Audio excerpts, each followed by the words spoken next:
என் வாழ்வில் புனித John Maria Vianney. மத்தேயு நற்செய்தி அதிகாரம் 11 இறை வார்த்தை 29 நாம் இவ்வாறு வாசிக்கின்றோம்.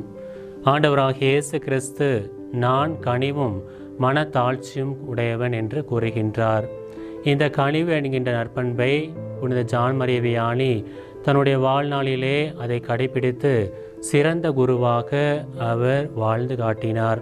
இந்த ஜான் மரிய வியானியிடம் இருந்த அதே கனிவு என்கின்ற அந்த நற்பண்பு என்னுடைய வாழ்விலும் மிகுந்த தாக்கத்தை கொண்டு வந்தது. குறிப்பாக நான் என்னுடைய குருத்துவ பணியிலே 1ஆம் ஆண்டிலே உதவி பங்கு தந்தையாக ஒரு பங்கிலே நான் இறைப்பணியாற்றுகின்ற பொழுது பல மக்கள் என்னிடம் வந்து அவர்கள் ஆறுதல் மிக்க அந்த வார்த்தைகளை என்னிடம் பகிர்ந்து கொள்வதற்கு அவர்களுக்கு வாய்ப்பாக அமைந்தது.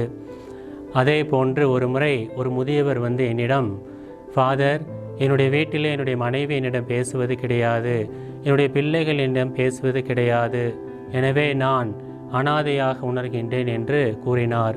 மேலும் அவர் சொன்னதாவது, ஃபாதர், நான் பல பேரிடம் சென்று என்னுடைய இந்த வாழ்க்கை சூழ்நிலை பற்றி அவரிடம் எடுத்து கூறுகின்ற பொழுது அவர்கள் கனிவுமிக்க வார்த்தைகளால் என்னை தேற்றவில்லை.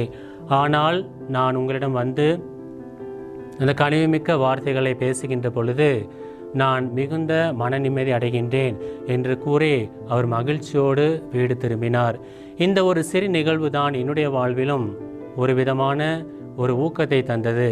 நானும் புனித ஜான் மரிய வியானியை போன்று ஒரு கனிவுமிக்க குருவாக பிறரிடம் பேசுகின்ற பொழுது அவர்களை நான் மகிழ்ச்சியான நபர்களாக நான் மாற்றுகின்றேன் என்று நான் என்னுடைய மனதிலே நினைத்ததுண்டு.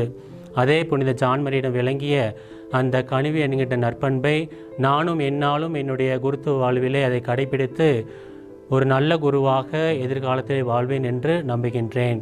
புனித ஜான் மரிய வியானியே எங்களுக்காக வேண்டிக் கொள்ளும்.